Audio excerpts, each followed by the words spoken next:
বছরের পর বছর আমরা কি পরীক্ষা দিয়ে যাব? বছরের পর বছর কি আমাদের নিজেদের যোগ্যতা প্রমাণ দিতে হবে যে আমরা যোগ্য? কিভাবে আর যোগ্যতার প্রমাণ দেব?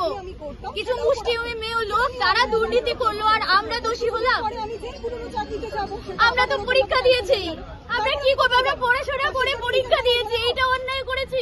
আমরা শিক্ষক হতে চেয়েছি, ছোট ছোট ছেলে মেয়েদের শিক্ষা দিতে চেয়েছি। আজকে আমাদের কি অবস্থা হবে? আমরা কি করবো? এই স্কুলগুলো কিভাবে চলবে?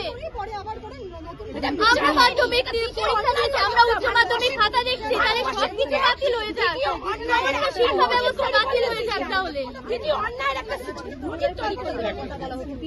আপনারা বলুন, 2016 সালে আমরা পরীক্ষা দিয়েছি, আজকে 2025 সালে পরীক্ষা দেওয়ার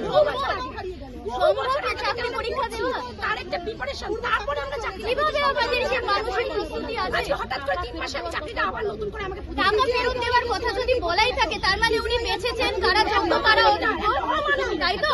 যারা অযোগ্য তাদের টাকা ফেরত দিতে বলেছেন। তাহলে যারা যদি যোগ্য হয়, তাহলে উনি যদি বেঁচেই থাকেন, তাহলে যোগ্যদের চাকরি যায় কি করে? এখানেই তো ওনার ভুল ডিসিশন। যদি যোগ্য অযোগ্য উনি বেঁচেই থাকেন, তাহলে যোগ্যদের চাকরি কি করে যায়? অযোগ্যরা যদি টাকা ফেরত দেয়। আমাদের তো সিবিআই লিস্টে কোথাও নাম নেই, কোথাও এতটুকু নাম নেই, কোথাও কোনো কালি দাগ নেই, তাহলে কি করে আমাদের চাকরি যায়?